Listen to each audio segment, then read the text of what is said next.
This is the Australian takeover of the Danube Institute. We're going to start almost on time. In fact, we're going to rename this the Snowy River Institute. That's a joke, folks.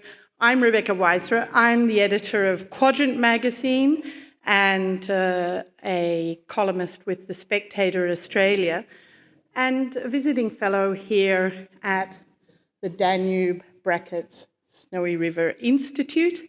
It's my very great pleasure this evening to introduce you to Professor James Allan.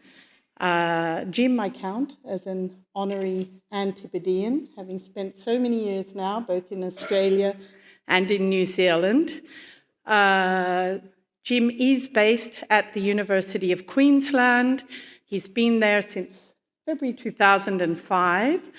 And before that, he was teaching in New Zealand at the University of Otago, but he is, of course, a native Canadian and a champion, almost Olympic curler. He's had sabbaticals at the Cornell Law School, at Dalhousie Law School in Canada, and at the University of San Diego Law School. He's published widely in legal philosophy and constitutional law in all the top legal philosophy journals in the US, the UK, Canada, and Australia, and has a sideline interest, I believe, in bills of rights. But tonight, Professor Allan is going to talk to us about lawfare and two of the most outrageous examples of it, with former President Donald Trump and Mark Steyn, and also about the rise of Pierre Poilievre and conservative politics in Canada. So without further ado, I invite and present to you James Allan.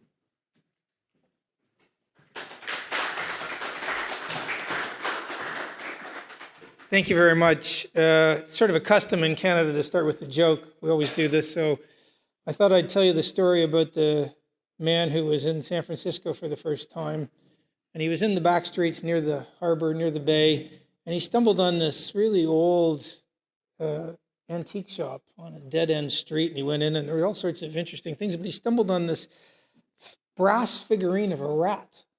And so he went to the man who ran the store, who was a sort of Dickensian figure with a evil sort of grin, and he asked the man, "How much for this brass rat?" And the storekeeper looked at him and he said, "I'll sell you the rat for $15, but if you want to buy the backstory telling you how this figurine got all the special powers it has, that'll cost you $1,000. So the guy said, "Well, I don't care about the backstory." Gave him $15, and as he walks out, he's starting to walk down towards the bay, and he notices that real-life rats are coming out of the sewers, starting to follow him. Rats are pouring out of the homeless shelters. They're everywhere. And he's a little bit panicked by this. Before he knows it, there's thousands of rats behind him. They're just pouring out of everywhere in San Francisco. He starts to run towards the bay. And at this point, he thinks there must be 10,000 rats. So just as he gets to the bay, there's a lamppost. He jumps up on the lamppost and he hurls the brass figurine into the water. And he watches as all of the rats go into the water and they have this horrible death. They drown. They're all over each other. When he's sure they're all dead, he gets off the lamppost, and it takes him about an hour to find his way back to the store. And when he walks in, the storekeeper's got this big Cheshire grin on his face. And the storekeeper looks at him and he says, "You're back to buy the backstory, aren't you?" And the guy looks at him and says, "Actually, I'm wondering if you sell a figurine of a lawyer." Okay, so it's a tremendous pleasure to be back in Budapest. I've been here a number of times, always at the Danube Institute. It's a real pleasure. It's an honor, actually, to be connected with the Danube Institute, fighting the good fight for Western civilization and what are now apparently the old-fashioned virtues of freedom of speech and democratic decision-making, as opposed to having important social policy calls made by imperial judiciaries and unaccountable elites, which is a sorry trend around the democratic world the last couple of decades. And John and Melissa really do run one of the world's great right-of-center think tanks. So it's a real privilege and a pleasure to be visiting fellow for a few weeks this year. I was asked to speak on two topics that pertain to North America. So I did throw myself into the job, and I spent hours perfecting this Canadian accent. The Americans will tell it's Canadian if I start saying about and house. They're not able to do that. And I did spend some time learning not to aspirate my H's so I could say huge. But you see, it's the details. So that's the first topic. The second topic, or second thing I should say, is I'm going to do my best imitation of the really great British-American journalist Alistair Cook by trying to blend the two topics together, serpentining around, and try to find a way to link them together at the end. So the first topic is the U.S. justice system and the weaponization of the courts, lawfare being directed not just at former President Trump, who, as you know, is the leading opposition figure, but also against other figures such as Mark Steyn and the Brumelows. The second topic is going to be much more optimistic, and I'll be shifting to being something of a Pollyanna instead of a Cassandra. So here I'm going to consider the renaissance, and it really is a renaissance of conservative politics in Canada under the current opposition leader, Pierre Poilievre. And the fact is that he's currently well up in the polls. For the election next year has to be held before October. I think last time I looked, he was up 20 points, depending on the poll, on Prime Minister Trudeau. And you just have to take it from me. For a conservative to be up 20 points in the poll is really unusual. So lawfare and the weaponization of the courts against Trump and others in the U.S., and then a glance north at Canada, and a look at this conservative politician, Pierre Poilievre, who seems to be breathing life into a moribund conservative party. So I'm going to start with the more important of the two jurisdictions, which even for a native-born Canadian like me is the U.S. And I want to start this way. So the Americans have a population of somewhere around 330 to 335 million people. So take that entire population and let's speculate about this question. Here's the question. What is the sample size or number of people who meet the following test in the entire United States? So here's the test. Until the age of 75, they have never been charged with any criminal offense and certainly no serious indictable offenses. Nothing. And then after they turn 75 years old, they later get charged in 4 distinct U.S. jurisdictions in separate cases, some state, some federal, in cases that allege different and distinct indictable offenses in all those places. So I'm not asking about the odd octogenarian who kills his wife, right? Nor am I talking about the sort of private law civil litigation that all your big tycoons undertake. I'm asking about someone who has never in his life, up to the age of 75, been thought ever to commit an offense, but not long before he turns 80, he's alleged to, under 4 separately led prosecutions in separate jurisdictions, to have committed 4 broadly distinct major non-murder crimes. So what do you think the number of Americans out of 330 million who would fall into that category? And my guess, and it's only a guess, I don't know, but is that the sample size of Americans who meet that criteria is 1, namely former President Donald Trump. I doubt there's another American that falls into that category now or ever, but again, that's just speculation by me. What we can observe, though, is that when the criminal justice system of a country does, in this way, single out the leading opposition figure at an upcoming national election, there are certainly unpleasant similarities with a good few authoritarian regimes the last 70 or 80 years, ones that have weaponized the justice system against leading opposition figures.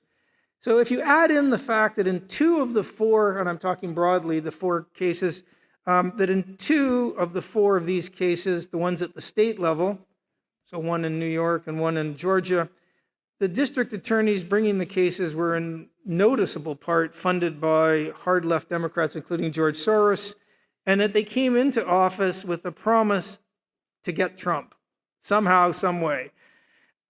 In addition to that, the fact that in all 4 cases you've got rather novel legal theories being used by the prosecution, and that one of the 4 cases is being brought in a U.S. jurisdiction that voted somewhere around 87 to 89% Democrat at the last presidential election, and the other one was over 93% Democrat, which makes the jury pools in those places, I guess we could say, rather favorable to the prosecutors.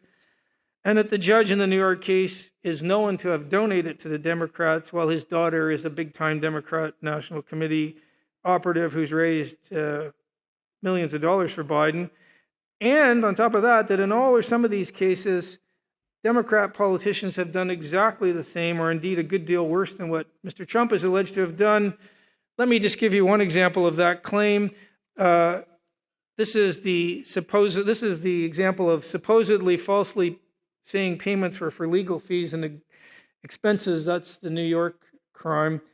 Hillary Clinton's campaign camouflaged its payments for the, we now know, fake Fusion GPS dossier as payments to its law firm, which was Perkins Coie.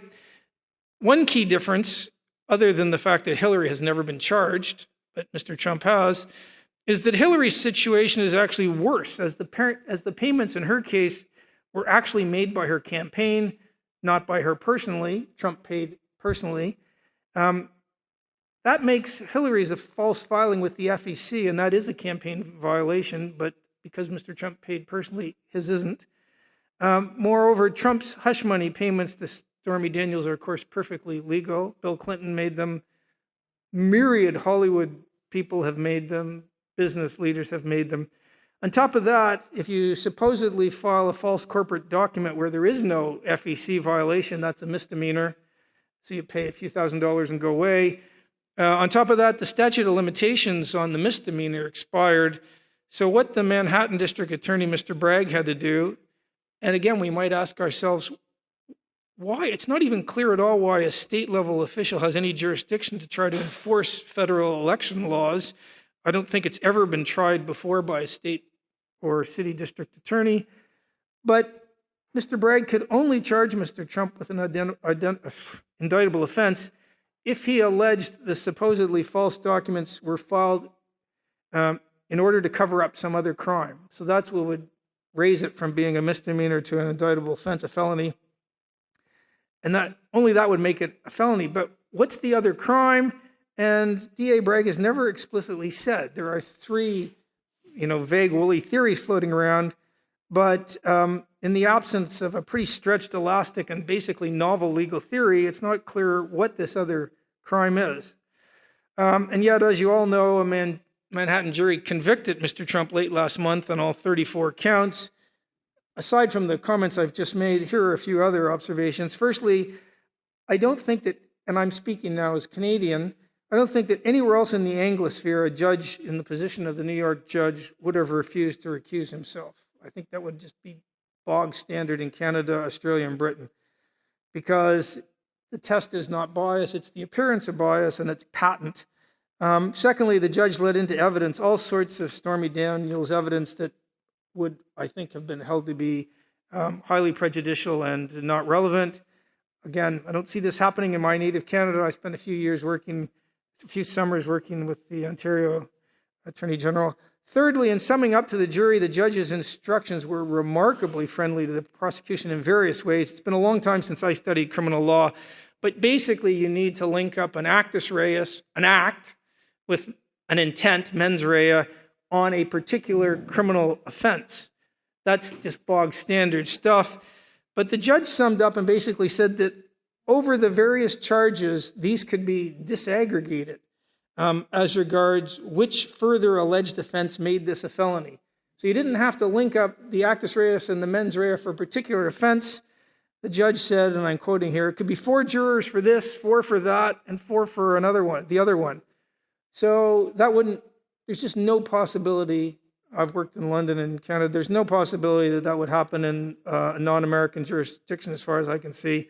It has certainly been condemned by plenty of Democrat lawyers, and commentators, including Jonathan Turley and Alan Dershowitz, and Republican commentators who basically have no love for Trump at all, including Bill Barr and Andy McCarthy. Then there's the fact that the number 3 official in the Biden Department of Justice, Matthew Colangelo, opted to second himself to New York. Not an odd career move back in December 2022. Till he arrived, no one had been able to think up how Trump's conduct could possibly amount to a criminal offense. What else? The judge has now set the sentencing date for July 11th, so that's 4 days before the Republican convention. Trump will have to attend the sentencing hearing. I leave everyone to speculate about the reasons for that timing. Let me just say, brace yourselves, because if you thought U.S. politics were partisan before, you just ain't seen nothing yet. If we leave the New York conviction and turn to the Florida documents case, that's one of the four federal ones. President Biden took and kept far more classified government documents. He kept them disparately housed rather than all at sort of moderately well secured Mar-a-Lago. And they were taken from the time when Biden was vice president. So, as some of you will know, Biden and any vice president has no legal authority to declassify documents at will, and presidents do. And indeed, there's been a recently released recording where Mr. Biden seems to admit that he took Stewart and showed them to others. But yet we know that Special Counsel Robert Hur, whose brief was to determine if, since we're charging Mr. Trump, we should also be charging Mr. Biden for illegally retaining classified documents. Mr. Hur concluded that Mr. Biden had broken the law since he actually disclosed the contents to unauthorized third parties. But this was Mr. Hur's conclusion. He was too elderly and shaky of memory to be prosecuted. So if you want to be blunt, Mr. Biden was deemed not to be sufficiently cognizant or apprised or sentient, pick your favorite word, to be charged and indicted. So the Biden Department of Justice has brought 2 of the 4 cases against Mr. Trump. One is the Florida classified documents case. It's charged the leading opposition figure to the sitting president, which has never happened before. So rather than bring a higher standard to bear, they brought a lower standard to bear. And I suppose that's why more than a few Americans and plenty of people around the world see what's happening and they think this looks like selective prosecution. Now, to steal the famous line from British TV, you might think that. I couldn't possibly comment. What I can say is that we're in a weird position now where a few pollsters and onlookers think that this weaponization of the courts against Mr. Trump may have backfired. It may have had the opposite effect to what was intended. So it's so far turned out not to finish Mr. Trump off, as some might have thought. In the 24 hours after his guilty verdict, he raised, I think, a record $53 million after his conviction. A third of the donors had never given money before. So I think it's fair to say, a good few independent and swing voters just don't like what they're seeing as regard these charges. Nor do a fair few black male voters. Black male voters are moving to Mr. Trump in a way that black female voters aren't. And even a few Democrat voters are uneasy. Now, we'll see if that changes. Mr. Trump's sentencing is coming up. Could be jail, could be house arrest, I don't know. But for our purposes here this evening, what's now clear is that 3 of the 4 cases, they're just not going to get to trial. The Fannie Willis Atlanta case won't get to trial in time. So the only one will be the Alvin Bragg falsifying business records conviction. And as I said, we'll see what the sentence is. I started with the Trump saga because obviously this is the most glaring and egregious example of lawfare. Anytime you use the machinery of the courts and the justice system and a judiciary that has sort of what you might call too little viewpoint diversity in order to what on appearances might be claimed to be achieving a broadly political outcome, that is always going to count as your first ticket item. Because what lawfare does is it uses the courts to achieve through what you would normally try to achieve through the democratic process or through the back and forth battle of ideas, the John Stuart Mill cauldron of competing ideas that basically is the cornerstone of any liberal democracy, at least ones that have a strong commitment to free speech. So trying to put your country's main political opponent in jail, it's always going to be exhibit number 1. But while I'm on the topic, let me give you a couple of other examples of lawfare in the U.S. Now, here I have to make a confession. I have long claimed the mantle of being the most pro-American law professor in Australia, Canada, Britain, or New Zealand. Many people, when they first hear me speak, they just think I'm an American. And when I say I'm Canadian, they apologize. And I always ask, well, why are you apologizing? And then I tell them, look, I really like Americans. They're just about the most friendly people on earth, and I mean that. And really, nothing is better than driving across the U.S. from side to side. stopping wherever you want. My wife and I have done that 4 times because I've had a couple sabbaticals in San Diego. So you buy a used car in Toronto, drive to San Diego, and then 5 months later drive back. We've done it 4 times, 4 different routes. I recommend it to anyone. The U.S. also spends a huge chunk of its GDP on military. I think in Trump years it was over 4%. It's now down to the high 3s. But they do that and thereby protect countries like not just Australia, Canada, but most of Europe. And countries that flat out refuse to spend even 2% of GDP. If you're in NATO, that is the promise you have made, and most NATO countries don't meet it. So in other words, your country can spend more on welfare programs while the American taxpayer is spending a huge amount and can't. And I agree with Mr. Trump, there's something wrong with that. And let me just say, Canada doesn't come anywhere near spending 2% of GDP. It's an embarrassment. So that's my pro-US cards on the table. But for a long time, I've also pointed out that the US criminal justice system is woefully bad. Let me be clear. It stinks. At the federal level in the US, some 98% of accused are convicted. That is laughably embarrassing for any democracy to get a 98% conviction rate. Almost all of those convictions are without trial, where the feds, we're talking about federal prosecutions now, basically come in, they threaten you with 500 years in jail. I'm just making that figure up, but they threaten you with untold number of years in jail if you don't cut a deal, plead guilty, and take a tolerably low sentence. And for all the people who say, well, you should never plead guilty if you didn't do it, let me point out they also cut deals with everyone else around, and part of the deal for them is they have to testify against you. No cost rule in the US. If you fight the charges, you will bankrupt yourself even if you win. And bankruptcy matters to a family. So even if you win, you and your family are going to be in serious trouble. So let me think of it this way. The criminal justice system in the US operates in a way that would never be tolerated in Britain, Canada, and Australia. And I mean that seriously. So yes, some of the jurisdictions in my adopted Australia have a patently flawed lack of commitment to the presumption of innocence and maybe the cab rank rule. So here you can think of the just absolutely shameful and discreditable saga around Cardinal George Pell, for instance. But even conceding that, if anyone in this room were given the choice of being tried in the US by the feds or anywhere else in the developed common law Anglosphere world, then I think you'd basically have to be brain dead not to roll the dice outside the US.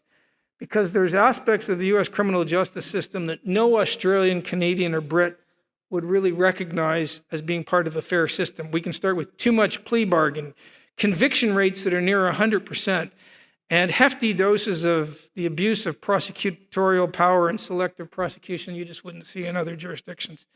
So, with that said, the civil or private law system in the US is much better than the criminal side. Uniquely in the Anglosphere and civil law matters, you still get a right to a jury trial in the US. That can be really good. We're talking now non-criminal trials. I don't like the fact that the Americans don't have a cost rule. Everywhere else in the English-speaking common law world, so from India, Jamaica, Singapore, Britain, Canada, New Zealand, everywhere, we all have a cost rule. What's a cost rule? That's where if X sues Y and X win, Y pays X legal costs. You end up paying about 2/3. And if you sue and lose, then you have to pay their costs, right? That exists everywhere else in the common law world, not in the US. It's debatable because the American system opens up the ability to sue to more people, but you also make it so that if you sue someone, it doesn't matter what happens, they don't get costs, win or lose. But even in the private law or non-criminal law realm, you can get lawfare. It can kick in. So here, let me tell you about the recent defamation case against, and he is really a legend, the legendarily funny columnist Mark Steyn, who has worked in Britain, he's worked in the US for National Review, he's worked in Canada. He is one of the funniest columnists ever, just as an aside. The first time I ever read a Mark Steyn column was, 15, 18 years ago, and a buddy sent me a column, and it was after Stephen Harper had won an election in Canada for the Conservatives, and the left had been in power in Canada for 35, 40 years. So to have a Conservative Prime Minister win, and I'm going off the top of my head here, but the column by Mark Steyn starts, Stephen Harper and the Conservatives have finally won an election. Now, a lot of people think Stephen Harper is a neo-Nazi, misogynistic, anti-Islamic thug. That's why I voted for him. But I'm not sure it's why 20 million Canadians voted for him. It was just the best first line of a column I've ever seen. And Steyn was sued in Washington, D.C. That's that place, remember, that votes Democrat by 93, 94%, by a climate change alarmist, Michael Mann.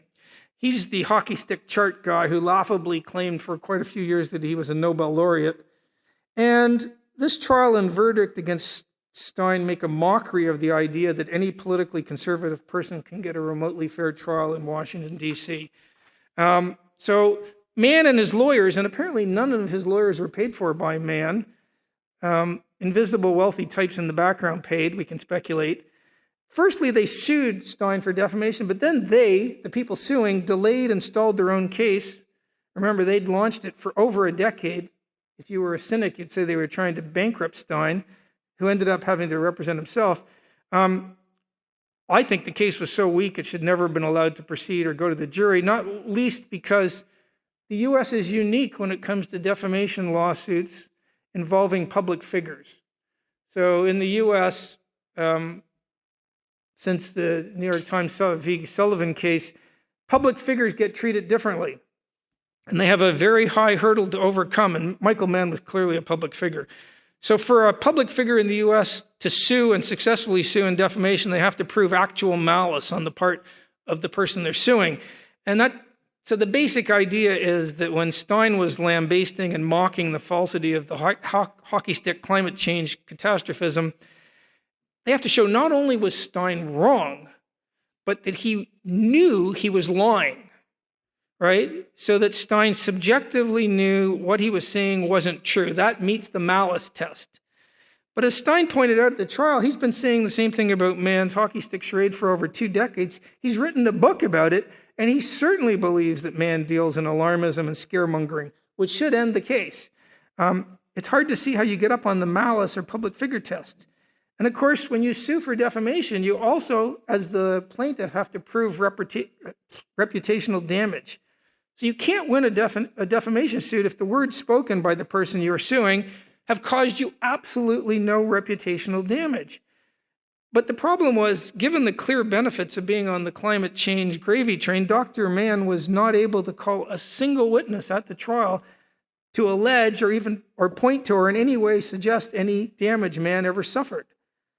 So again, it's brought in Washington, D.C., and in his closing argument, Mann's lawyer asked the jury, and he was allowed by the judge to do this. The lawyer said, regardless of everything else, he wanted the jury to award exemplary damages against Steyn in order to, in effect, silence all these global warming skeptics. Now, no judge in Australia or Britain, not even one appointed by Justin Trudeau, would allow a lawyer to do this. To appeal for exemplary damages, even though the legal requirements otherwise to win a case had not been met, it would have been a judicially directed verdict for Steyn. But the judge did allow this. Now, ultimately, the jury came back and awarded Mann $1 in actual compensatory damages. So they $1 against Steyn as co-defendant. That is known as nominal damages, sometimes derisory damages. So the jury, in effect, is saying that you prevailed on some highly technical point, but in terms of substance, the defendant won. And so we're awarding you a derisory amount of money, and it's usually $1, but the jury doesn't pick any figure it wants. There's been a couple of movies based on this derisory damages.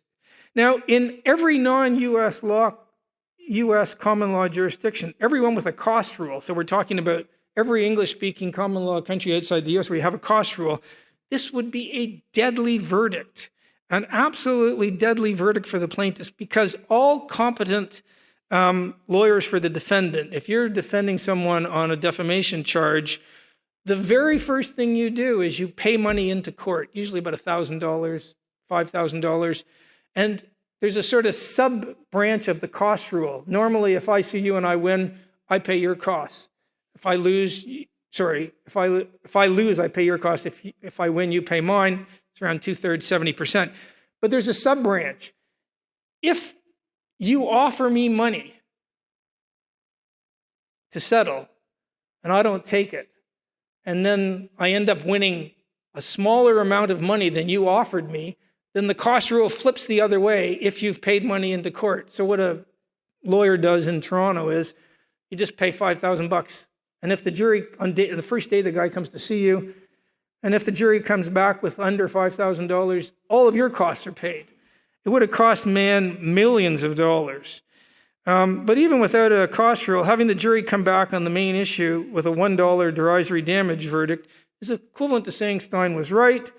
Here's where bringing it in D.C. comes into play, because remember, man's lawyer basically to punish any views that go against climate change alarmism. This is where this kicked in, because the very same jury awarded $1 in actual damages, then came back with $1 million in punitive damages. So that's basically saying that regardless of everything else, Steyn is simply not free to speak about this issue of climate change or to mock any true believers. He has to be punished for doing it. So the jury, facilitated by the judge in the most Democrat voting place in all of U.S., sends this message, clear message, to anyone who wants to mock or voice doubts about end-of-the-world climate scaremongering. Or if I can put it differently, some of those on one side of the debate about how to understand the whole carbon emissions question opted to weaponize the courts in order to bankrupt and ruin an articulate and funny commentator who agreed with their own position. So you sue in D.C., you drag the case on for over a decade to drive up costs, you appeal to the jury to ignore the main issue and to silence these nonconformist dissenters. You can be moderately confident a Washington, D.C. judge will let you do this, and presto, you win. Now, of course, Steyn can appeal, but if he does, it'll be in the non-federal D.C. system. And this is a jurisdiction with huge numbers of federal bureaucrats who are operating under regulatory climate change policies that create a near-perfect setup to get dissidents. So good luck with that. Now, it's true that at some point down the road, you can hope that the U.S. Supreme Court hears your appeal, you argue on First Amendment grounds, and then you'll win. But that court takes very few cases each year, so the odds are they won't touch it. And meantime, Steyn is bankrupted, man gets a big PR boost, the mainstream media and the legacy press treat the verdict as something other than a bad joke. Let me be blunt, this is a very sad outcome for Steyn, who's been a free speech warrior for decades. And in many ways, I think he's been right about just about everything. So that's another example of lawfare. Here's the third and final one before I move to Canada. It's going to be a quick example of Steyn's observation. Let's call it a timeless maxim. The process is the punishment. With lawfare, even if you win, you can lose. So, because often the goal of partisan lawfare is just to tie parties up into regulatory and compliance costs. So we see this in Australia with the coal mining industry and the myriad legal objections brought by environmental legal charities. Even if they lose, they drive up the costs and they deter other would-be investors. So the last U.S. example of mine relates to Peter and Lydia Brumelow. They run a non-for-profit journalistic enterprise, so websites, articles, conferences, that sort of thing. And they argue for a much more restrictive set of immigration policies in the U.S. Now, in a country with the First Amendment guarantee of free speech, you would have thought, whether you agree with the Brumelows or you disagree, this is all part of the John Stuart Mill cauldron of competing ideas, part of the rich tapestry of democratic life. Maybe she'll bring me a beer, 50-50. You win or lose by the strength and persuasiveness of your ideas. But the trick to lawfare is you short-circuit the need to argue for your views. Thank you. You simply weaponize the court to achieve a goal, which in the case of the Brumelows is either to bankrupt them or to make it as hard as possible for them to run the not-for-profit. So those who invoke lawfare often see what they're doing as politics by other means. So quite often there's also more than a soupçon of holier-than-thou self-righteousness in play. Call it ends justify the means because, we're on the side of the angels thinking. And that makes canceling one's opponents a lot easier. If you think you've got a pipeline to God on issues, then it's a lot easier to adopt these sorts of means. So anyway, back in 1999, the Brumelows made a totally understandable error, but they registered their nonprofit organization called VDARE, and I think in the US these are called 501c3 foundations, but basically a not-for-profit organization. And they registered in the state of New York. Bad mistake. Who was to know back in 1999? In 2018, the New York State Attorney General won a statewide election. Her name is Letitia James, an elected Democrat. And for whatever reasons, and I leave you all to speculate on the actual motivations and the transparency of the movers and shakers, although I think we do know that most Democrat politicians in the U.S. today treat opposition to near wide open borders as basically xenophobia or populism, whatever that is, or some sort of distasteful nationalism. But for whatever reasons, Miss James has taken a very big interest in this small not-for-profit foundation. It overwhelmingly operates in West Virginia and Connecticut, not New York, but it registered in New York. So Miss James, in the last 4 or 5 years, has demanded that the not-for-profit VDARE provide her office with a multitude of different kinds of documents going right back to 1999, covering the foundation's everyday affairs, internal emails, documents related to, there's a lawsuit going on between the founder of VDARE and New York Times, all property transactions, the names of anonymous donors, the list goes on. Now, the ostensible reason for these fishing expeditions was that VDARE used donors' money to buy a castle in West Virginia. Go figure. To hold its conferences. Now, why would you do that? Why would you buy a castle in West Virginia to hold your conferences? Because every time VDARE tried to hold a conference in a hotel, left-wing pressure groups would pressure that hotel's parent company to cancel the event, and quite often that was successful. And by the way, that sort of attempt at canceling thing happens all the time to conservatives. So the Free Speech Union in Australia, I'm a founding member of that. We founded a couple of years ago. About 2 months ago, we hosted the Irish comedian Graham Linehan. The Americans in the room won't know who he is, but he gave us 3 big sitcoms. One of them was Father Ted. Big sitcoms. Linehan's booked venues are these days regularly pressured to cancel his events. We had to be careful when we brought him out to Australia a couple months ago, not to tell people where he was going to speak until the last minute. So why are they canceled? Because Mr. Linehan believes, and he's actually stated out loud, this incredible view that there's a mind independent imposed on us by the external world truth about whether a person is a male or a female. That it's not a function of your subjective druthers or preferences that in some mysterious way override the 3 trillion plus cells in your body that are either all XX or all XY. And he thinks this has real implications for such things as who gets to play what sports, where to house convicted rapists, and to the morality of taking those under 18 years of age and operating on them and pumping them full of drugs. And so saying those sorts of things out loud has led to Mr. Linehan being completely canceled in Britain and even when we bring him out to Australia. And this most definitely does happen to conservatives. And so inclusivity for some people seems to be beyond the pale when it comes to expressing views that, 9 years ago, every sentient being in the world believed.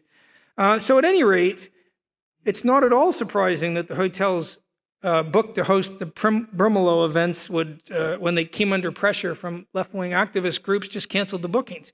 So the Brimelows opted to buy their own venue. Again, I don't know what it means to buy a castle in West Virginia. Maybe John Denver once lived there. But so far, so good. But the Brimelows, they initially lived on site as the castle was being restored and then in a nearby cottage. You can see what's coming. Boom. Miss James wanted to investigate the probity of Mr. and Mrs. Brimelow living on site and then in a nearby cottage. Were they gaining some sort of undeclared financial benefit? Something like that. Maybe she could find something incriminating. So it didn't seem to matter to the New York State Attorney General, Democrat, that the Brimelows paid rent to live there. The amount of the rent had been determined by an independent assessor because they knew what was coming, and that these arrangements had been drawn up and approved by lawyers explicitly because of the worry that by the Brimelows that there might be lawfare actions taken against them, and so they had to be cleaner than clean. Didn't matter. In addition to all the time and efforts involved in complying with these myriad regulatory demands, VDARE has so far had to spend over US $300,000 in actual money just complying with the demands. The process is the punishment. That's just in order to comply with the regulatory demands. remember, of a state in which the nonprofit holds no conferences, does no business, but they registered there. Now, that was an error. Understandable error, but I doubt there's anyone who believes this would be happening had they registered in Florida, Texas, Utah, South Dakota. We can keep going. So remember the Mark Steyn maxim, the process is the punishment. Lawfare can work even when the party under attack ultimately prevails in the courts. And again, remember, there's no cost rule in the U.S. So even if they're ultimately successful, they don't get any money back. The state of New York is no doubt massively indebted, but it can weather these costs better than a husband and wife foundation. Lawfare requires expensive lawyers, and it just seems that there's a lot more of those on the political left. I'll come back to that at the end of my talk. At any rate, as regards the U.S. justice system, lawfare, and the weaponization of the courts, I think I've said enough. Let me quote the masterful Dorothy Sayers' translation of Dante at the start of the second book, Purgatorio. We need to leave that ocean of despair behind. She, by the way, wrote some of the best murder mystery books while she was also a translator of things such as Dante. So in other words, we've had enough of being downbeat. It's time to be a little bit optimistic, a little Pollyanna. And unbelievably, we're going to get this by looking at the current state of conservative politics in Canada. So Canadians have a reputation for being a tad dull. Worthy, nice, dull. There's an old joke. How do you get 50 Canadians out of a bar at closing time? You ask them. And of course, it's cold up there. It's a big continent. Canada has the second biggest landmass of any country on earth. We have a lot more area than the US. If you're north and in the middle of Canada, you get a continental climate. It's freezing in the winter. So you get cities, biggest cities like Winnipeg, which is the biggest cold city on earth, much bigger than anything in Russia, or Edmonton. And the 4 seasons of the year in Winnipeg and Edmonton are nearly winter, still winter, and road repair construction time. So my wife and I, back in the beginning of January of 2014, we took the Trans-Siberian, we have taken the Trans-Siberian, the longest train ride in the world, but we thought we'll take the second longest. So we went from Toronto to Vancouver in early January. They give you amazingly discounted prices in early January because it's cold. And it's about 3.5 days. And when the train got to Winnipeg, this is literally true, it was minus 50 degrees outside. That's colder than in Fahrenheit. In Fahrenheit, they meet at minus 40. It would be, minus 58 Fahrenheit. The main headline of the Winnipeg newspaper that day, I've never forgotten it, was colder than the surface of Mars. Now, as for population, Canada has about 1/10 of the U.S.'s population, a little bit more than that, about 36 or 37 million. Almost all of those people live within 100 kilometers of the U.S. border. The U.S. is Canada's biggest trading partner by far. 2/3 of Canada's trade goes to the U.S. For the U.S., the other way, it's about 15% of its trade goes to Canada. And I've always thought the U.S.-Canadian relationship is pretty similar to the Australian-New Zealand relationship. So the smaller of the two countries knows everything about the bigger one. It obsesses over things going on in its big neighbor. And there's also this weird sort of widespread smugness, this smug tendency to look down on the big brother, its traits, its features, its characteristics. The Kiwis do that about Australia. Canadians do it about Americans. Meanwhile, the big country doesn't even think about the little country. Australians think about New Zealand when the rugby's on and the All Blacks are playing, and that's it. And, you wouldn't want to bet your mortgage that if you randomly took a sample of Americans that 50% of them could name Canada's capital city. It's not a bet I'd want to take. Because one of the countries between Canada and the US is a modern-day Rome, and the other isn't. So, continue the background for you. Since at least the end of World War I, the Canadian political party that's been in power for the preponderance of time, the vast preponderance of time, is called the Liberal Party. It's a left-of-center party. So between 1930 and 1979, the Liberals won every election bar 3, and 2 of the 3 they lost only produced a minority conservative government. If you want to put it this way, you could say the Liberal Party in Canada is the natural party of government.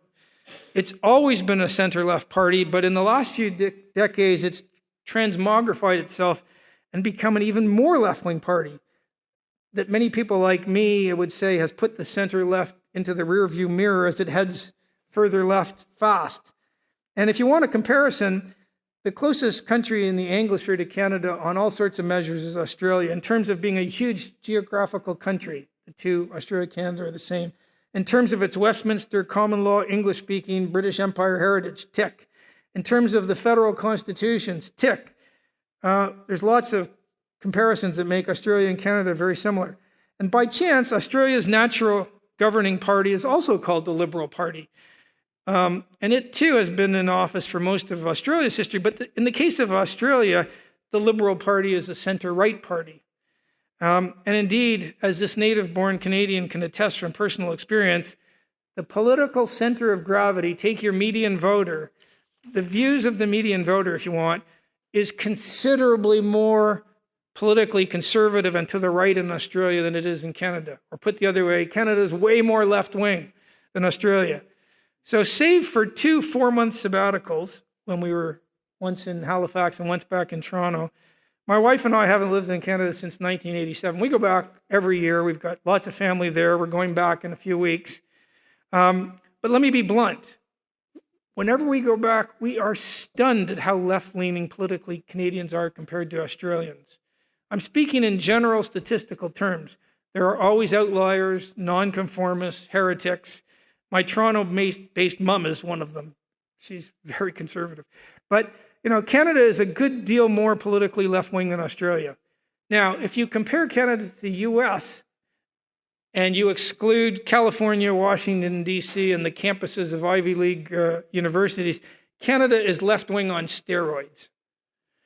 Now, of course, there are geographical differences in Canada, too, just as there are in the U.S. So the province of Alberta is the loose equivalent of the U.S.'s Texas or Florida. It's the most conservative part of Canada, has the lowest provincial taxes, very low provincial income tax.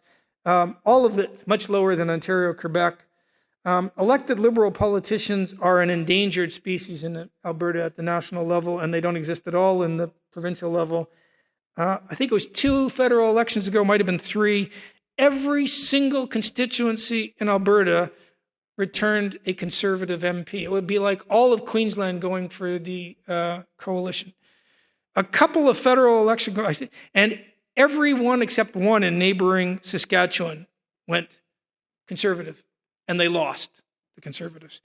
So there's virtually zero Liberals in those 2 provinces, but in the big cities, Toronto, Montreal, Vancouver, you don't find a lot of Conservative MPs there. So if you want, you can think of the province of Ontario as roughly America's New York, maybe Pennsylvania, while Alberta is roughly Texas.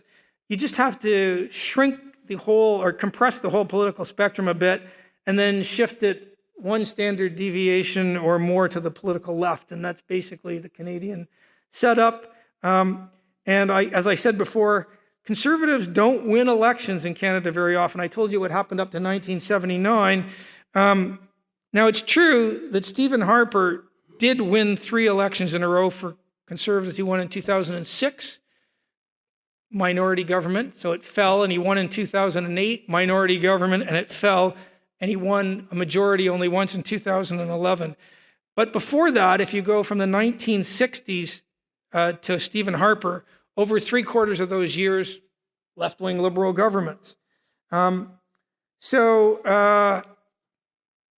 Even when Harper won the first 2 governments, they were minority ones, as I said, and the problem was that he couldn't really veer very far outside the left-leaning Liberal Party orthodoxies and truisms, because the Liberals had sort of set up the Overton window, and the Conservatives couldn't very easily open it because they were in a coalition government. Things did get a bit better when he won the majority government in 2011. But then in 2015, the longstanding sort of norms and Canadian political affairs returned to business as usual. You'll all have heard of Justin Trudeau. He's the son of a former Liberal Prime Minister, icon for some, Pierre Elliott Trudeau. Now, Trudeau Sr. had taken the Liberal Party to 5 elections from 68 into the 80s, and he'd won 4 of those elections. He only lost once in 1979. His son took over in 2013 and as opposition leader, and he won a massive majority in 2015 against Harper. And since then, he's won 2 minorities in 2019, 2021. Both of the latter wins produced minority governments with an even more left-wing party, the NDP. Again, the Canadian political spectrum is really left.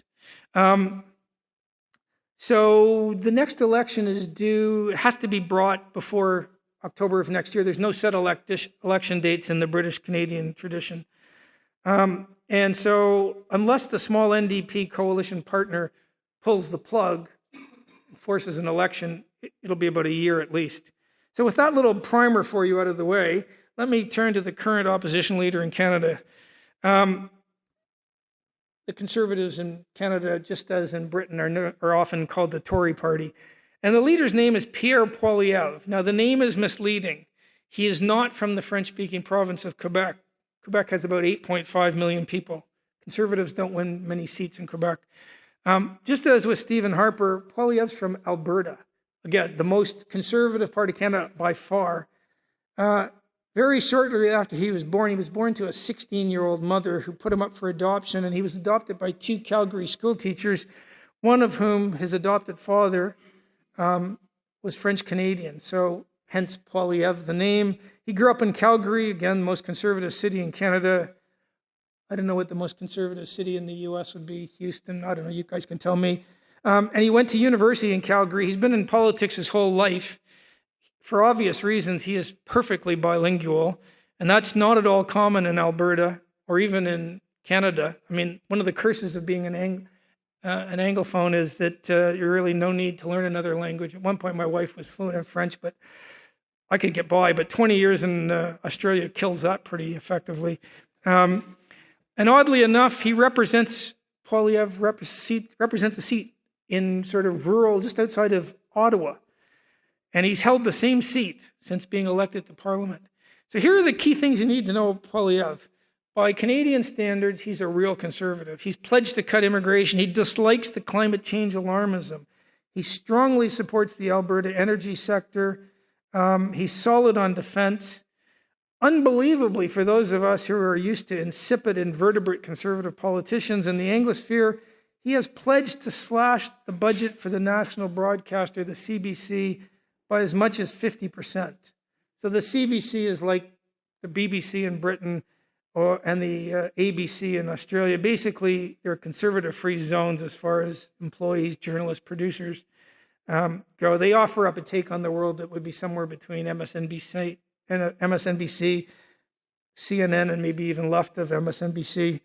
They cost a lot of money to the taxpayer. In Canada, it's around $1.6 billion a year. So everyone pays that, whether you watch it, whether you agree with it. And needless to say, the CBC loathes Mr. Poilievre, and their output makes that pretty clear. The legacy media in Canada also doesn't like him. There is no equivalent in Canada to the US's Fox News. There's not even an equivalent to Australia's Sky News. But Mr. Poilievre and his team seem to be incredibly adept at using social media. So on some other matters, it's not clear how conservative he'd be. I'm skeptical about how tough he'd be on insisting on appointing interpretively conservative judges to the Supreme Court and courts of appeals.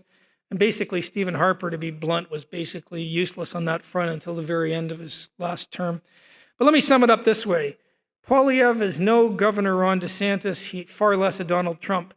But he does make Boris Johnson look like a green left Tony Blair acolyte, which may be because that's what Boris Johnson is, but you're on anything non-Brexit related. At any rate, remember that Canada is a pretty left-wing jurisdiction. I think it's fair to say that by Canadian standards, he's remarkably open about taking actual conservative positions. They wouldn't overly excite Florida Republicans, but they are remarkable in Canada. And some of Poilievre's positions, as I say, would be shied away from in Australia. No Australian conservative leader talks about cutting the ABC budget. They should. Now, the caucus, or federal party room of Canadian conservative members of parliament, have a lot of moderates, wets. Americans would call them rhinos. Call them what you will. Since Harper's demise, these are the people who've taken over the party leadership, and they always lose. The That's why the left wing, Poilievre is definitely not from that wing of the party, and that's why the media, the Canadian legacy media, they barely can contain their dislike for the guy. He's regularly labeled a populist. Again, I'm never clear what it actually means to be called a populist, other than indicating you're taking popular positions the voters like, but the person calling you a populist doesn't like those positions. So, I mean, on any definition that I've ever heard, you'd have to call Macron a populist, but they never call him a populist. But anyway, here's what I want you to consider. Given the state of right of center political parties around the sort of non-American Anglosphere, how did this guy get the top job? I mean, this is important because the old-fashioned British model for picking your party leader, the Westminster model, which is still in play in Australia, modified in Britain, is everyone who's elected from that party to the parliament, the caucus, the party room, they pick their own leader. This gave us Churchill, it gave us Thatcher, it gave us Australia's Robert Menzies. I used to prefer that way of picking the party leader, but I've changed my mind.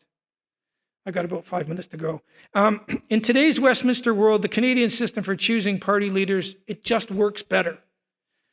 It certainly works better for conservative political parties. And the core problem is that the MPs who are getting elected tend to be establishment types, moderates, wets, certainly see this in Australia. And they don't tend to represent the party base. So if you let them pick, the odds are you're going to get a center-left establishment type. Now, here's what they do in Canada. The party members pick the leaders. You join, you're a member for a year, and you get the same vote as a cabinet minister. Australia has about 50% more people in the country than, Canada has about 50% more people in the country than Australia. The Australian Conservative Party, the Liberals, have somewhere around 20 to 30,000 party members. Remember, Canada has 50% more population, but there are 750,000 members of the Conservative Party. Not 45,000, 50% more, 750,000, because everyone gets a say. And the party members, now are picking real conservatives. And there's nothing the elected MPs can do about it. They can't rule Tony Abbott. Only the party members can take the leader out. There's an example from last year from Alberta where the party members took out the establishment leader and brought in a woman who wasn't even in Parliament. And she went on to take over the leadership and win the provincial election in Alberta. So this is sort of remarkable. And I think, just as an aside, that the halfway house approach that they used for the Tory party in Britain has been an absolute failure. The Brits tried to go halfway between Canada and the old-fashioned approach that's still in play in Australia, where the MPs would get it down to two names and then the party membership would pick between those two names. The problem there is it's just too easy to game. And by game, I mean by the MPs. So they can still remove the Prime Minister, the MPs. They did this to Boris. Boris could not have been removed by the MPs in Canada. Only the party membership can do that. The MPs removed Thatcher this way. And if you believe the way I do that in today's world, the party room is noticeably to the left of the party membership, I don't think there's any doubt about that in Britain. They're going to find out on July 4th. This is a real problem. And in Canada, they have overcome it. I think most of the Canadian members of Parliament in the Conservative Party would have walked over broken glass in bare feet rather than pick Poilievre. But now that they've got him, and there's nothing they can do about it, they've fallen into line, which brings me to the polls in Canada. As of about 6 weeks ago, the main polls showed that Mr. Poilievre and the Conservatives are ahead of Justin Trudeau's Liberal government by somewhere between 18 and 23 points, depending on which poll you look at. The poll of polls has Poilievre at 42, Trudeau's Liberals at 24, the even more left-wing NDP at 18, so together they sort of get you up to Tories. There's a separatist French party that only runs in Quebec at 8%, and the Greens, isn't this great about Canada, they're only at 4%. And then there's the small remainders. So trust me, this is an unheard of lead for a Conservative in Canada, and it's while he's in opposition, and it's come from taking actual Conservative positions. Yes, the entire Canadian establishment dislikes this guy, and it comes from the bureaucracy. The dislike comes from the national broadcaster, the legacy media, the universities, the unions, all the woke big corporations. but not the Alberta Energy Corporations. They really like them. The churches, the judges, the lawyerly caste. Let me conclude by linking the two parts of my talk by saying a few last words about the lawyerly caste. I was a lawyer in Toronto and at the bar in London before moving into teaching. And I sort of felt like Bentham, Jeremy Bentham. He never really liked lawyers. I always felt that way while I was one. But in the US, donations to political parties are public information. And they do plenty of social science surveys. So 70, 80 years ago, even 60, maybe even 50, if you found the median lawyer, that person was to the political right of the median voter, not today. Today, the median lawyer is at least a standard deviation or more to the political left of the median voter. So I think in part this is because of the move of left to center political parties away from old-fashioned redistribution of wealth concerns. Now, for what it's worth, I understand those kinds of concerns. I think they're wrong on efficiency and comparative advantage grounds. I've got a fair bit of sympathy for them. And I think those sort of old-fashioned left-wing views are compatible with seeing laws imposing external constraints on actions and decisions. But left-wing parties have moved, and they've moved everywhere in the Anglosphere to what you might call the human rights brigade or social justice iteration. In statistical terms, far more lawyers than not vote for those sort of left-wing parties. Some of the most woke, PC, identity politics-laden workplaces are big law firms. If you go into my old, and I worked at a really big downtown Toronto law firm, you had better have your pronouns displayed in ready sight, and you would no doubt be liable in tort for all of a sudden heart attacks if you told anyone you supported Donald Trump. The same goes for all the big US law firms, and meanwhile the bar in London and all the big law firms are the same. It's also true in Sydney. What about the law schools in the Anglosphere? Well, they are in a woeful state. If you go back to those statistics of the left-wing nature of law schools and then look at the law schools, they make those statistics pale into insignificance. Go back to the US where I said donations are, public information. Professor Derek Mueller of Notre Dame Law School, he looked at all of the Federal Election Commission data from 2017 to 2023 for all US law professors who were named as having donated, and I'm quoting him here. In the end, I identified 3,148 law faculties in the US who contributed only to the Democrats in this 5+ year span. That's 95.9% of the data. Another 88, 2.7%, contributed only to Republicans, and 48 others contributed both to Democrats and Republicans. So for those of you who aren't good with math, the non-numerate types, we also often call them lawyers, that's a 36-to-1 ratio of progressive left law professors to conservative right ones. So the law schools in US, Canada, and New Zealand, Australia, they're on their way to becoming conservative-free zones. Jonathan Haidt makes this point. He's a man of the center left, but he laments it. Most departments, there's a fair few departments and universities that are worse.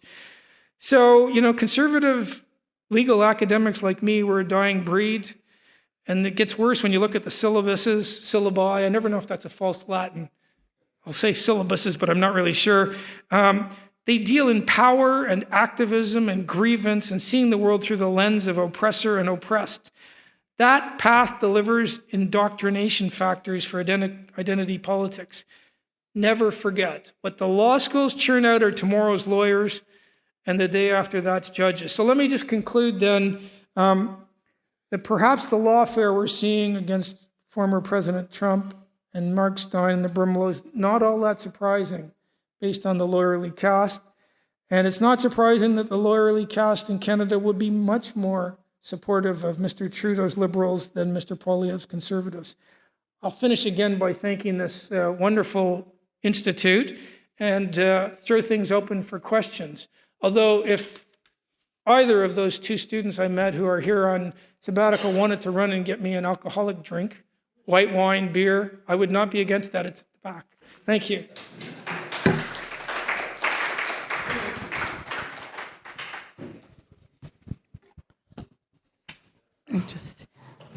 I think this is on. Well, that was really a wonderful talk, Jim. Magisterial. Now, you covered a lot of ground. So going back to Lawfare, you indicate that you think that the lawyerly caste, obviously, as they've shifted left, that has predisposed them to lawfare. How long has this been going on, the lawfare aspect? Have we seen it, and did it occur 20, 30 years ago? Has it ever been on the right rather than on the left? Yeah, well, I mean, we know it exists even in Australia. So last year in Australia, there was a really big constitutional amendment. In Australia, you pass or you don't pass constitutional amendments by having a referendum. And the entire establishment class lined up on one side. It was basically to inject a racial body into the Australian Constitution. And again, it was the big corporations, the bureaucracy, the churches, the sporting codes, almost all of the lawyers. So the bar associations, the law societies, they all came out for yes. And it was slaughtered. 61% voted no. It wasn't as big a slaughter as Ireland, but it was a slaughter. And, they outspent, they gamed the rules, and to some extent, the lawyers sort of did engage in certain sort of practices you wouldn't like. How long has it been going on? I don't remember anything like this from when I was in practice. Everyone knew when I went to law school in the early, mid-1980s that most of your professors were on the left, but not all of them. And I think there's pretty good data to show that it's getting worse and worse, and it's accelerated in the last 15 or 20 years. But you've really crossed the Rubicon when you bring lawfare to bear against your main opponent in a political contest. I mean, everyone knows in the U.S. about Donald Trump's actions or non-actions on January 6th. There's two ways to resolve that. One is to let the voters, and there would be almost no one who didn't know what had happened, they can pass judgment by voting this November. Another way is to try to keep him out of that contest by bringing charges. And again, they're all charges that are using very innovative ways of thinking about law to try to convict him. I mentioned only two of the four, but the Atlanta charge is going to collapse. So it is a moderately recent thing we're looking at, and it's, I think it's moderately recent. And I just feel the problem is once you cross a line, you almost force the other side of politics to reciprocate. By that I mean, if you've done math and you know game theory or you're into evolutionary biology, there are various strategies that are stable and work, and there's some that don't work. So if you're you're always gaming the system like a cuckoo, that works, right?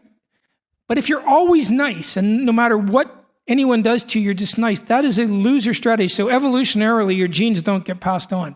But the most successful strategy is always reciprocity. You're nice until someone does something to you, and then you reciprocate just as hard, if not harder. That is the successful strategy usually in game theory.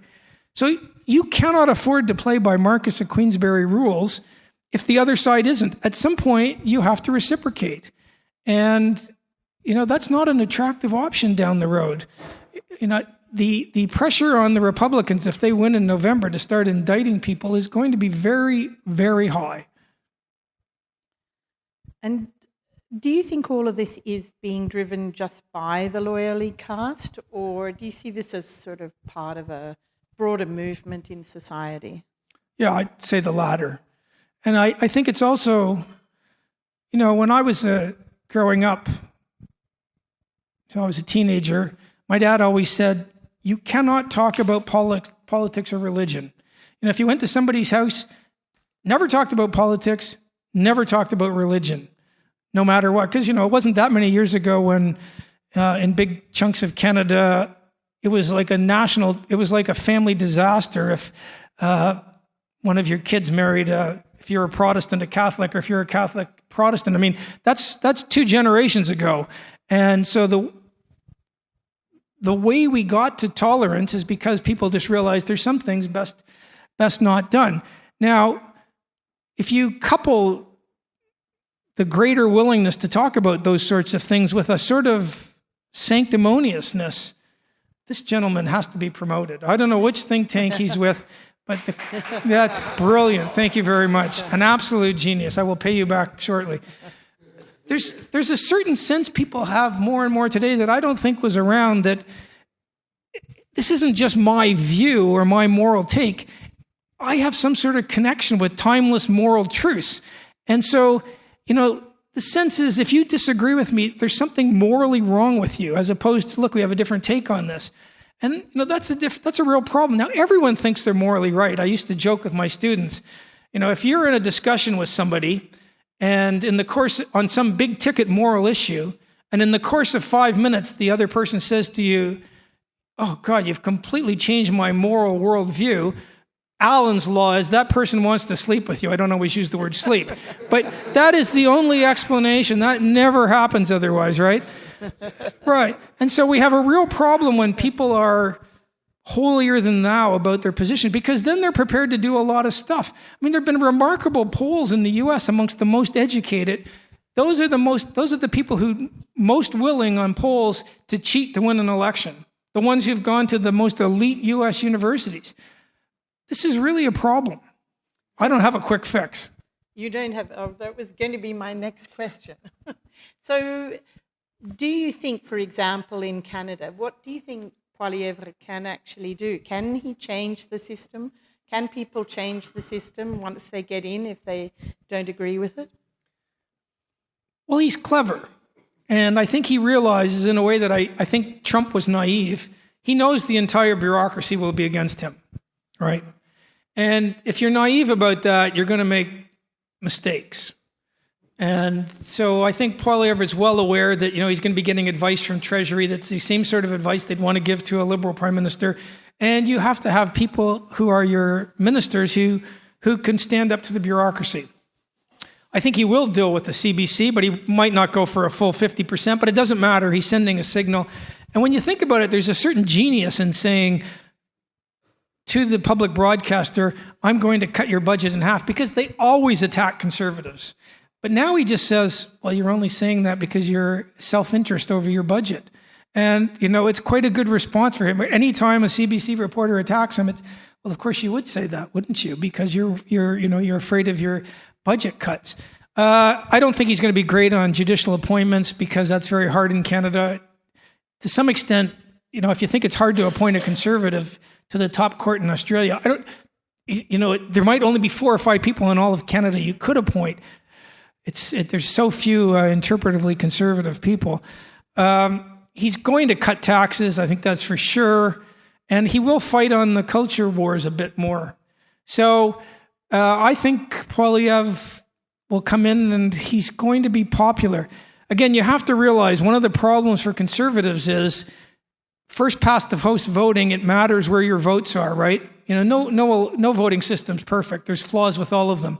But with first past the post voting, you want the people who are going to vote to you in one spot, right? So the Liberal Democrats are going to get fewer votes than the Reform, and they're going to win more seats because all of their voters are in affluent, upmarket, Chardonnay sipping, metrosexual London areas, right? They're going to win seats. Whereas Reforms are going to be spread all around the country. They're not going to win very many seats. Well, the problem for the Conservatives, as I said, they win every seat in Alberta, or almost every seat, the entire province, state. But, that's a lot of wasted votes. Whereas the other parties tend to spread their, your goal in a first past the post system is to win that seat, that district, that constituency by one vote. That's the most efficient use of your voters. And the Tories don't have that.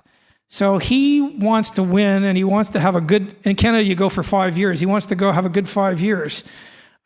Right now, he's unbelievably popular for a guy that the press completely hates. It's almost to the point where the more the press attacks him, the more popular he is. It's remarkable, really. And why is that? He's funny. He's funny. He's smart. He really knows how to use social media. I don't know if any of you have seen some of the clips of Poilievre, but look him up. There's one where a CBC reporter says something along the lines of, and this is off the top of my head, so I paraphrase, a lot of people think you're just like Donald Trump. And he goes, "Who?" And the reporter doesn't know what to say. And he says, just name one. Name one person other than you. And, the reporter doesn't have anything to say. Or there's a great clip in the House of Commons, because it's televised, and I can't remember what the Liberal person said, but obviously Poilievre was ready for it, and it was a phenomenal reply. So he's quick on his feet. I'm not saying he's Churchillian, and I wouldn't say he's even as good as some of the best moments when Paul Keating. I mean, I remember in the late 80s living in London, and they used to have, it was the end of the year, and on the BBC they would have, believe it or not, the best moments in Parliament from around the Westminster world, and the winner was Paul Keating. And again, it was something like whoever the opposition was, somebody got up. Paul Keating wasn't Prime Minister yet, he was the Treasurer, and somebody said, a vote for Bob Hawke is a vote for Paul Keating. And Keating stood up right away and said, I don't know who the leader was, Hewson maybe, or somebody, and Keating said yes, and a vote for John Hewson is a vote for John Hewson.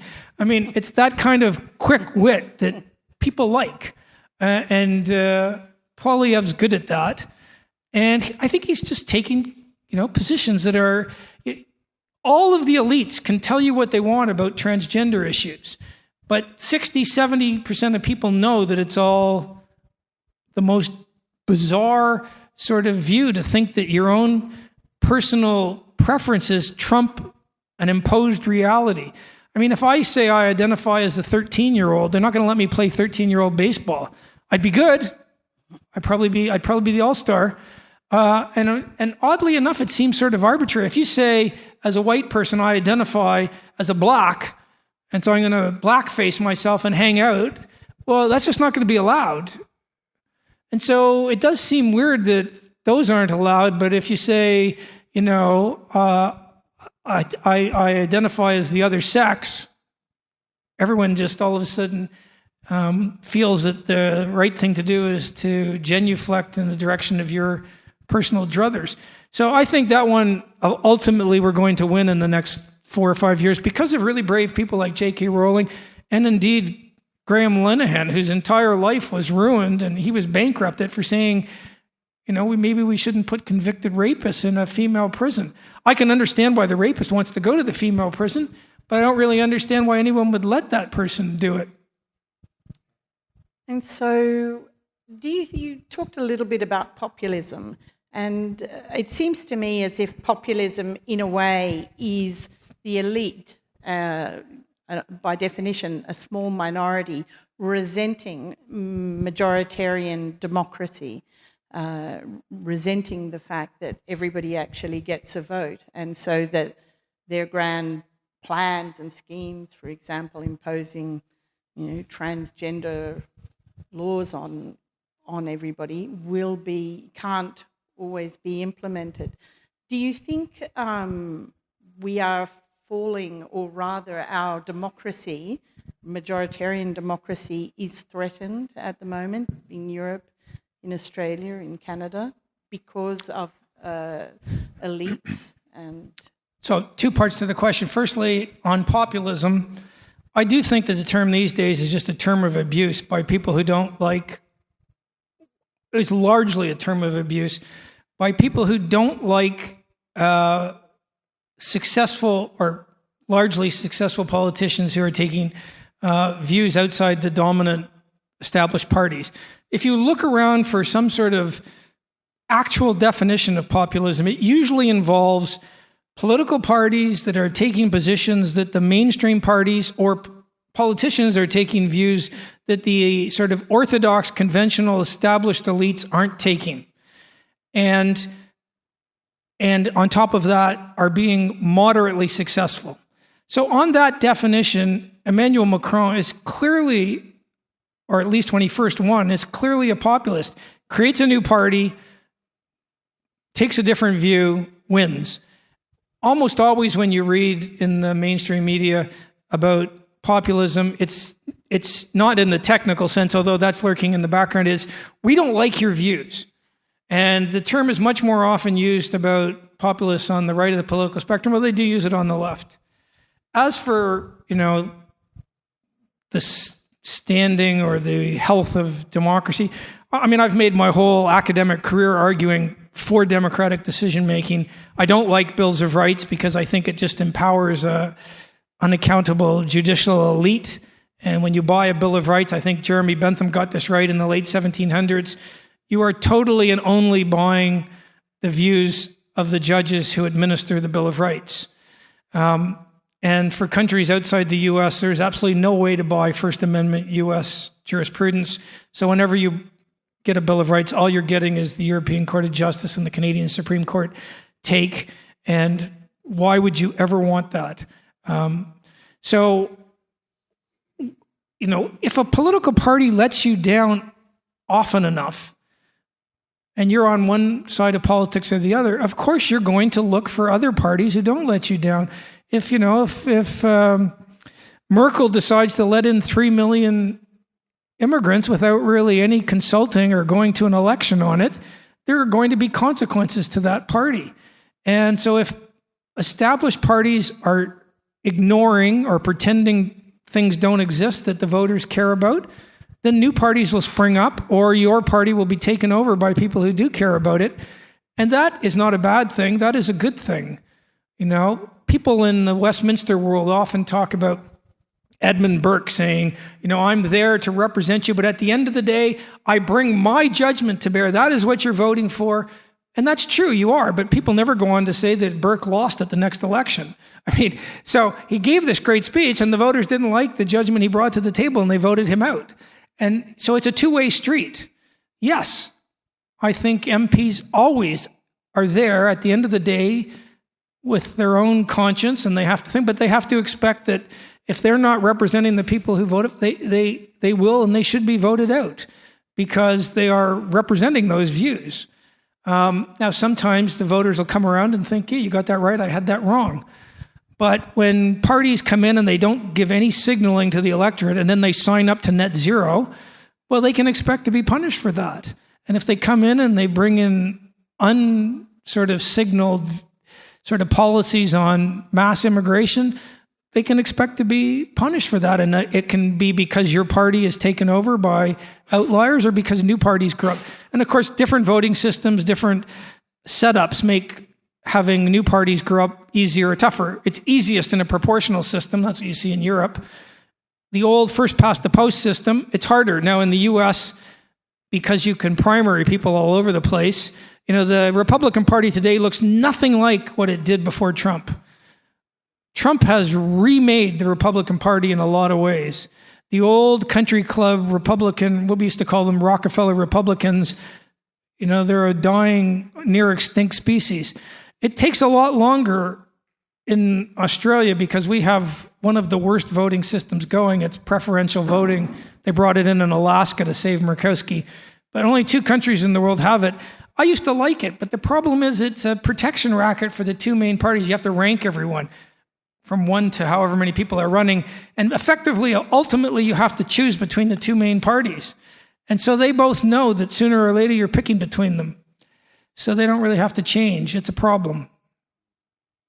Okay, well, now I'm going to throw it open to people. Yes, sir. I think someone is coming. Hi, my name is Theo Bash. I'm American-Canadian. Canadian first.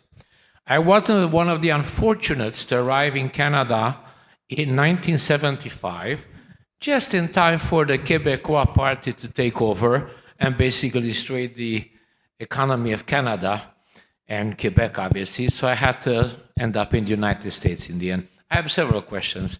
First of all, I fully agree with you on Paul. He's really funny. I've seen people should see his YouTube comments. He's very good. Question number 1.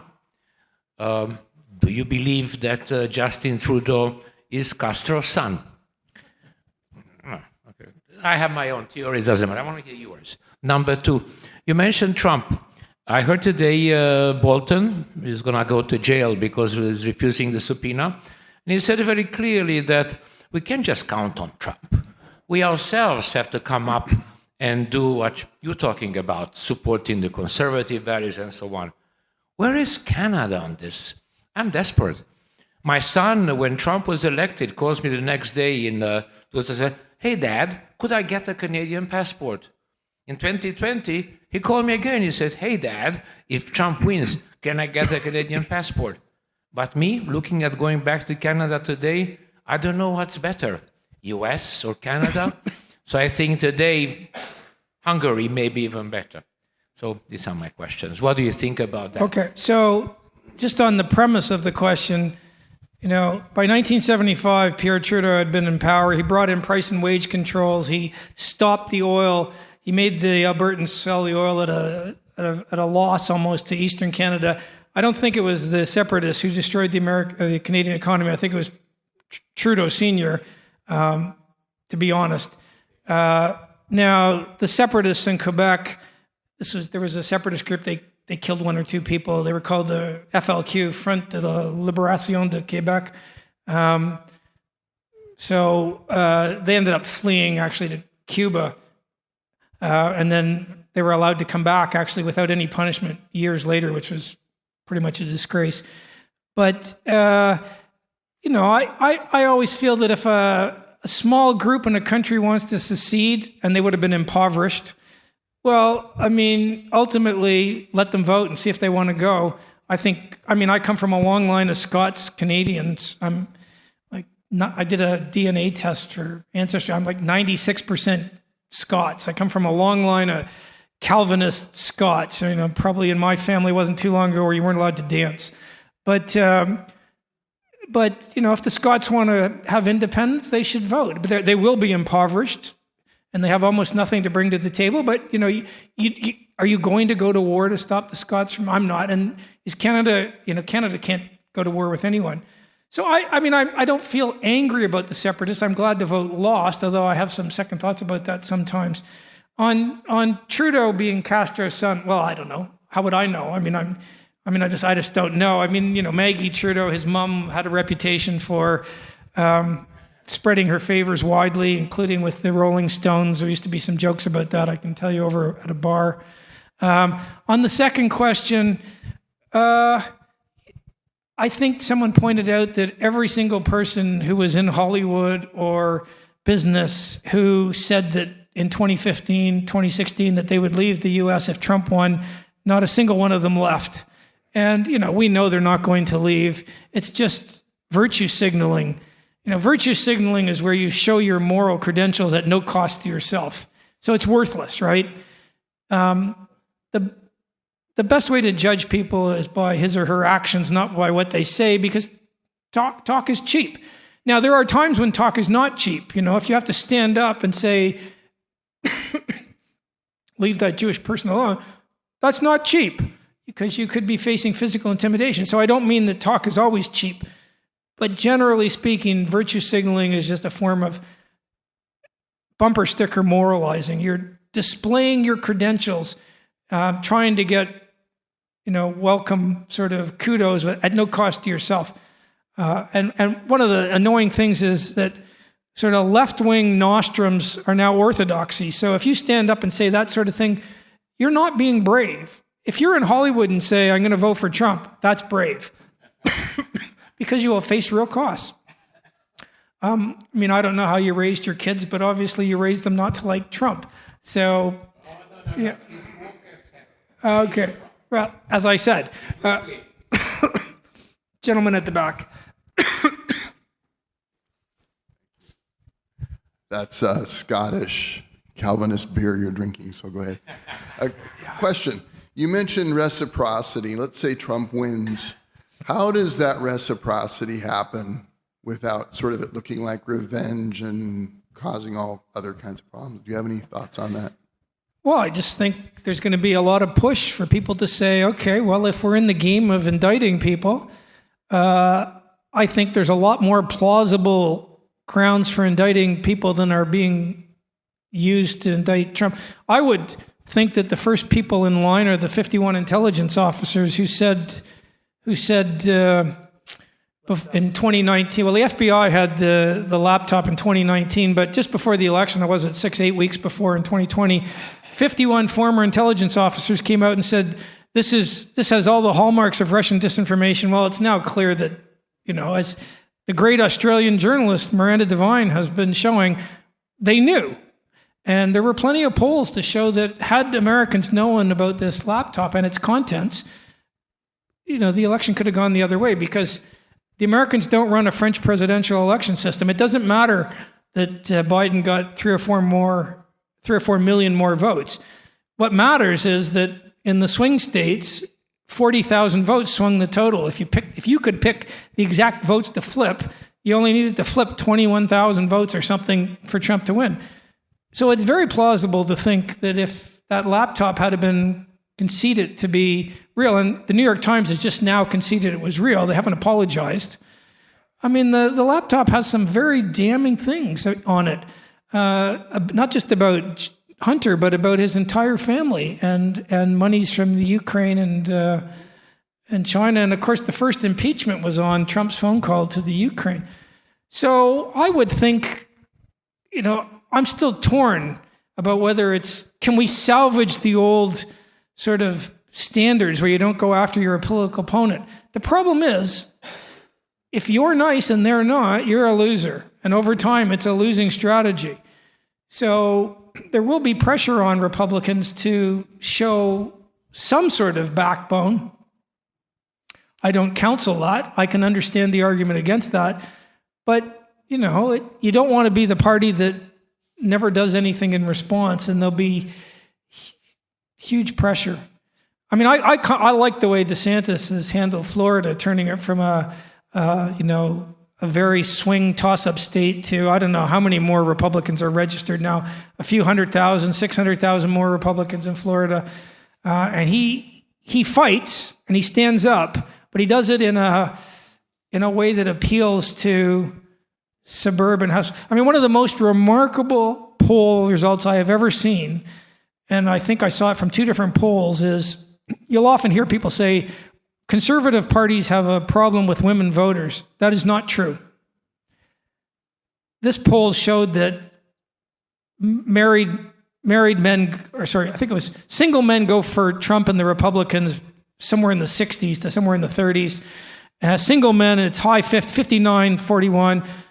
Married women are something like 56, 57% Trump Republican, 43.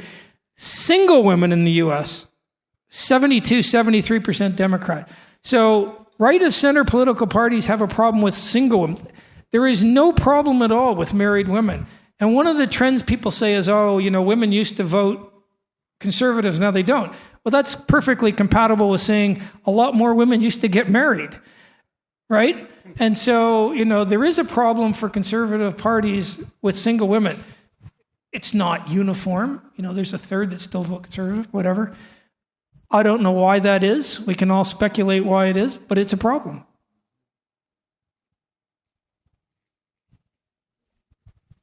Now, Nick, I know you want a beer. You're just jealous that I have a beer and you don't.